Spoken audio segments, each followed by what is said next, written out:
Hello friend, welcome back to our channel. This is Ashish. चलिए देखते हैं कल मार्केट कहाँ मोमेंटम कर सकता है, कौन से लेवल इंपॉर्टेंट है। जैसा कि अपन यहाँ पे क्लियर वे में यहाँ पे अपन कल की डेट में अपन डिस्कशन किए थे, यानी कि ये वाली रेंज जो अपने लिए है वो सबसे इम्पोर्टेंट रेंज है। और अगर इसके पास में कहीं पे भी यानी कि इस वाली ट्रेंड लाइन या इसके ऊपर यहाँ पे कहीं पे भी होल्ड करता है, यानी कि 35,450 इसको सपोर्ट की तरह यानी कि इसके यहाँ पे आता है तो अपन बाई कर सकते हैं, या 35,500 इस वाले लेवल को नीचे की तरफ ब्रेक नहीं करता है तो यहाँ पे अपन बाई कर सकते हैं। अब यहाँ पे अपन क्लियर वे में यहाँ पे थोड़ा सा इसको मैं जूम करा देता हूँ, जिससे आपके प्रॉपर यहाँ पे समझ में आने लगेगा कि क्या कंडीशन है। यहाँ पे अपन देखें कि ये वाली रेंज जो मैंने आपको मार्क करी थी, यानी कि इस वाली रेंज में जो बैंक निफ्टी यहाँ पे ट्रेड हो रहा था, मैंने आपको क्लियर वे में बताया था इस रेंज को अगर ये सपोर्ट बना के ऊपर की तरफ निकलता है तो आपको यानी कि 35,850 तक के लेवल ऊपर की साइड में देखने के लिए मिल सकते हैं। यहाँ पे जब मार्केट आया था यानी कि बैंक निफ्टी जब यहाँ पे ट्रेड होने लगा था तो मैंने आपको क्लियर वे में बताया था यानी कि 35,950 अगर 980 को ऊपर की साइड में होल्ड कर लेता है तो आपको एक वन वे ऊपर की तरफ यानी कि एक अच्छी खासी रैली देखने के लिए मिलेगी, जो कि बैंक निफ्टी में अपन ने यहाँ पे देखा कि यहाँ पे एक अप ट्रेंड बनाता हुआ बैंक निफ्टी ने एक अच्छा खासा ट्रेड किया, जो बैंक निफ्टी ने हाई लगाया यहाँ पे 36,480 के आसपास में यहाँ पे इसने हाई लगाया। अब एग्जैक्टली इस रेंज के आसपास यानी कि 10-20 पॉइंट ऊपर यहाँ पे एक रेजिस्टेंस बना हुआ है,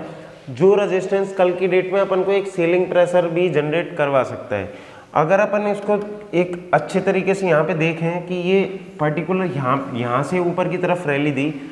देने के बाद में यहाँ पे हर बार यहाँ पे थोड़ी थोड़ी प्रॉफिट बुकिंग आ रही है, उसके बाद में स्टॉक यहाँ पे चलता जा रहा है। ठीक है, स्टॉक हो या इंडेक्स हो, प्रॉपर इसी तरीके से यहाँ पे जब अप ट्रेंड होता है या डाउन ट्रेंड होता है तो इसी तरीके से मूव कराता है। ठीक है, अब कल की डेट में अगर अपन देखें कि कल की डेट में किस तरीके से मूवमेंट हो सकता है, तो इसके लिए अपन डायरेक्टली यहाँ पे डेली के चार्ट पे एक बार चलते हैं तो आपको प्रॉपर वे में समझ में आएगा कि किस तरीके से अपन यहाँ पे ट्रेड कर सकते हैं, किस तरीके का मूवमेंट यहाँ पे हो सकता है। यहाँ पे आप देखेंगे कि यहाँ पे अपन को एक ऊपर की साइड में यहाँ पे क्लोजिंग मिली, जो कि ब्रेकआउट यहाँ से ऊपर की तरफ, जो अपन फेल होने की बात कर रहे थे कि यहाँ पे ब्रेकआउट फेल भी हो सकता है नीचे की साइड में, तो यहाँ पे ऊपर की साइड में एक अच्छा खासा यहाँ पे मोमेंटम हो चुका है। अब अगर अपन इसको आइडेंटिफाई करें कि अपन कल यहाँ पे बाई कर सकते हैं या सेल कर सकते हैं,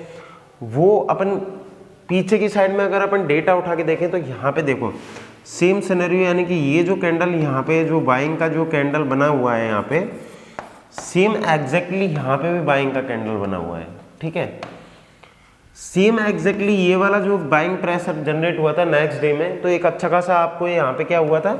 यहाँ पे एक बाइंग मोमेंटम जनरेट हुआ, जिसके कारण आपको यहाँ पे एक अच्छा खासा यहाँ पे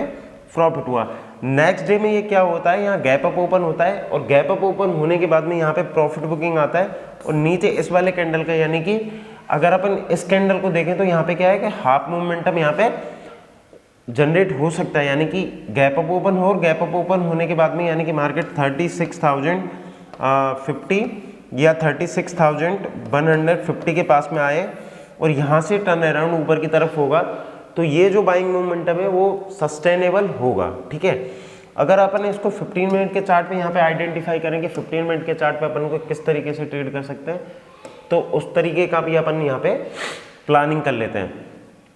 कि कल की डेट में जो आपका जो इम्पोर्टेंट यानी कि जो सपोर्ट की तरह जो काम करेगा, यानी कि ये वाला लेवल जो है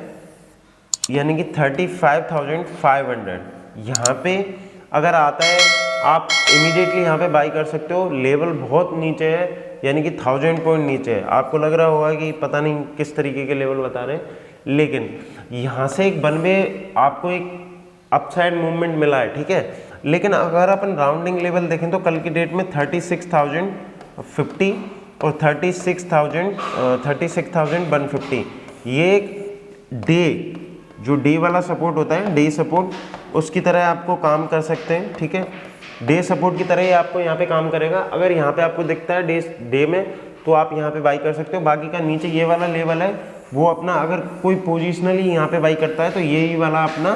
क्या होगा, इम्पोर्टेंट सपोर्ट की तरह काम करेगा। कल के सेशन में अगर ये गैप अप ओपन हो जाता है और गैप अप ओपन होने के बाद में 36,250, ठीक है,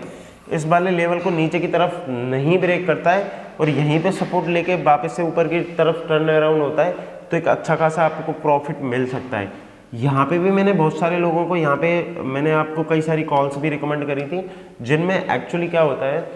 कि जो रिटेल ट्रेडर होता है उसके लिए 30 पॉइंट का एसएल उसको बहुत बड़ा लगता है, ठीक है ना, 30 पॉइंट का एसएल उसको बहुत बड़ा लगता है। और यहाँ पे क्या होता है कि जैसे कई बार अगर मोमेंटम बहुत अच्छा है, ठीक है ना, वहाँ पे क्या होता है जो बाइंग मोमेंटम होता है वो थोड़ा थोड़ा क्या है प्रॉफिट बुकिंग करते हुए यहाँ पे ऊपर की तरफ यहाँ पे इस तरीके का मतलब एक बाइंग प्रेशर बनाता है। उसमें जो भी बाइंग मोमेंटम होता है उसमें लोग जनरली क्या होता है 30 पॉइंट 40 पॉइंट 50 पॉइंट उसमें बुक करके निकल जाते हैं जनरली, ठीक है। लेकिन जो डाउनफॉल होता है वो क्या होता है कि अगर यहाँ से मार्केट गिर रहा है तो वहाँ पे आपको एक वन वे मतलब डाउन साइड में रैली आपको एक बहुत अच्छी खासी रैली देखने के लिए मिलती है जिससे आपको एक अच्छा खासा प्रॉफिट मिलता है। तो सबसे अच्छा आपका जो बाइंग मोमेंटम होगा यानी कि 36,250 इसको सपोर्ट की तरह बना लेता है और ऊपर की तरफ यहाँ से कंटिन्यू करता है तो आपको एक अच्छा मोमेंटम मिल सकता है। दूसरा, अगर ये वाली रेंज जो आपको दिख रही है यानी कि 15 मिनट पे जो ये रेंज दिख रही है यानी कि 36,400, ठीक है, अगर यहाँ पे आता है तो यहाँ पे आप एक रिस्क ले सकते हो। जो एग्रेसिव ट्रेडर है वो यहाँ पे रिस्क ले सकते हैं ऊपर की तरफ बाइंग मोमेंटम के लिए। लेकिन यहाँ से अगर आपको बाइंग मोमेंटम अगर देखेंगे तो 36,780 तक के ऊपर को आपको टारगेट मिल सकते हैं कल की डेट में, अगर इस लेवल के पास से ही टर्न अराउंड हो जाता है। तो अगर नीचे अगर 36,250 अगर आता है तो यहाँ पे आप अच्छी खासी क्वांटिटी ऐड कर सकते हो।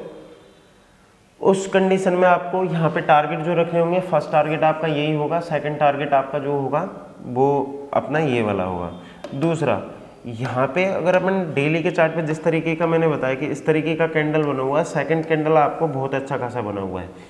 दूसरा, जब भी कभी भी पर्टिकुलर बाइंग मोमेंटम जनरेट हो रहा होता है तो उस कंडीशन में एक ही चीज़ होती है कि पर्टिकुलर कभी भी मार्केट इस तरीके से नहीं चल सकता, ठीक है ना। मार्केट चलता है यहाँ पे गया ऊपर हल्का सा प्रॉफिट बुकिंग होगा, यहाँ पे अगर यहाँ से ऊपर की तरफ इसका ब्रेकआउट कर रहा है तो ये आपको एक बहुत अच्छी अपॉर्चुनिटी है बाइंग की। क्यों? क्योंकि कोई भी चीज़ है पर्टिकुलर मतलब मार्केट ही नहीं, कई सारी चीज़ों को आप देखते हैं इस तरीके का आपका कोई भी इस तरीके से कोई भी चीज़ बढ़ नहीं सकती। धीरे धीरे इस तरीके से प्रॉफिटेबल आप हो सकते हो, ठीक है ना। डाउन ट्रेंड में भी मैंने देखा होगा बी शेप में जब भी मार्केट गिरता है बी शेप में रिकवरी होती है, वापस से फॉल करता है, इस वाले लेवल को नहीं नीचे की तरफ निकालता है तो वापस से अगर इसको ऊपर निकालता है तो आप यहाँ पे बाइंग कर सकते हो, ठीक है ना। उसमें बहुत सारे लोग जो क्लास में हैं उनको पता होगा कि किस तरीके का यहाँ मोमेंटम होता है, वो पर्टिकुलर कर रहे हैं। तो बैंक निफ्टी में ये लेवल इंपॉर्टेंट है, उनको देखते हुए आपको ट्रेड करना है, ठीक है ना। अभी निफ्टी देख लेते हैं, निफ्टी में कौन सा लेवल इंपॉर्टेंट है, कहाँ अपन ट्रेड कर सकते हैं। निफ्टी में अगर अपन देखें तो निफ्टी में भी मैंने आपको कल क्लियर वे में बताया था, सेम एग्जैक्टली निफ्टी में हो रहा है। ये वाला जो यहाँ पे कंसोलिडेशन हुआ था, कंसोलिडेशन होने के बाद में ब्रेकआउट हो चुका था समर अराउंड ये वाला लेवल यानी कि 17,575, ठीक है ना। यहाँ पे इसने ये वाला ब्रेकआउट कर चुका है, ठीक है। ब्रेकआउट करने के बाद में आपका जो लेवल आता है यानी कि 18,200 के पास में यहाँ पे निकल के आ रहा है। डेली के चार्ट पे अगर अपन देखेंगे तो ये वाला यहाँ पे एक अप ट्रेंड बना हुआ है, अप ट्रेंड का देखें तो अपन यहाँ पे 18,000 का यहाँ पे लेवल निकल के आता है। अगर इसको अपन इंट्राडे में देखें यानी कि 15 मिनट के चार्ट पे देखते हैं किस तरीके से अपन कल ट्रेड कर सकते हैं, कौन से लेवल इंपॉर्टेंट है, तो यहाँ पे अपन 15 मिनट के चार्ट पे इसको आइडेंटिफाई करते हैं कि किस तरीके का कल अपन यहाँ पे ट्रेड कर सकते हैं। सेम एग्जैक्टली मैंने इसको बताया था, ये वाला लेवल यानी कि इस वाली रेंज में अगर ये होल्ड करता है ऊपर की तरफ आपको यहाँ पे लेवल जो भी देखने के मिलेंगे यानी कि 17,600 के आसपास के लेवल आपको देखने के लिए मिल सकते हैं, जो कि इसने 17,650 तक के यहाँ पे हाई बनाया यानी कि ये वाला लेवल क्रॉस करने के बाद में एक बाइंग मोमेंटम जनरेट हुआ। अगर यहाँ पे आप इसको प्रॉपर तरीके से देखेंगे यानी कि यहाँ से इसने एक अप ट्रेंड बनाया, अप ट्रेंड होने के बाद में यहाँ पे कंसोलिडेट हुआ, कंसोलिडेट होने के साथ साथ अगर आप इसको आइडेंटिफाई करेंगे तो यहाँ से इसने एक अप ट्रेंड बनाया हुआ है जो आपको यहाँ पे क्लियर वे में समझ में आ रहा होगा। अगर आपको समझ में नहीं आ रहा है तो मैं वापस से आपको एक बार आइडेंटिफाई कर देता हूँ इसको कि यहाँ पे किस तरीके का यहाँ पे मोमेंटम हुआ है। यहाँ पे अगर अपन देखेंगे यानी कि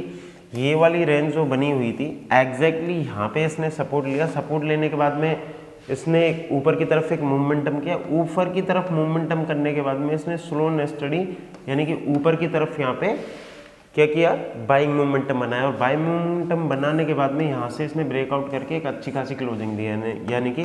16,625 के पास में इसने यहाँ पे क्लोजिंग दी है। ठीक है, अगर कल की डेट में अगर अपन को ट्रेड करना है तो अगर 550 के पास में इस वाली जगह आके यानी कि 17,500 के पास में या 550 के पास में आके ये सपोर्ट लेता है और ऊपर की तरफ निकलता है तो अपन बाई कर सकते हैं। यहाँ पे अपन ने एक बीटी एस्टीड यहाँ पे ट्रेड भी लिया है, जिसको अपन कल की डेट में अगर ये गैप अप ओपन हो जाता है तो इमीडिएटली वहाँ पे बुक करेंगे। ठीक है, बुक करने के बाद में अपन देखेंगे किस तरीके का मोमेंटम जनरेट हो रहा है। अगर इसके पास में अगर ये आता है, ठीक है ना, तो अपन इमीडिएटली बिना किसी का एडमिशन लिए यहाँ पे बाई कर सकते हैं। ऊपर के जो टारगेट होंगे अपन के 17,650, सेकंड टारगेट जो होगा अपना 750 होगा, क्योंकि जो मैं आपको बताते हुए आ रहा था यानी कि यहाँ पे जो 25 और 50 पॉइंट के यहाँ पे जो भी रेजिस्टेंस बने हुए थे उनको क्रॉस करके ऊपर जा चुका है, तो एक अच्छा खासा मोमेंटम यहाँ पे जनरेट हो सकता है। बट मैं आपको एक चीज़ यहाँ पे क्लियरली बताऊँ कि मार्केट इस तरीके से यहाँ पे चला है, यानी कि 2 डेज़ में मार्केट ने एक अच्छा खासा यहाँ पे कवर अप किया है ऊपर की साइड में। तो जनरली क्या होता है, ऐसा मोमेंटम यहाँ पे सस्टेनेबल नहीं होता। अगर ये यहाँ पे नीचे की साइड में आता है और फिर वापस से इस वाले पॉइंट को निकालता है तो आपको एक अच्छा खासा मोमेंटम यहाँ पे मिल सकता है। तो इन लेवलों को देखते हुए आपको ट्रेड करना है। आज के लिए इतना ही, थैंक यू।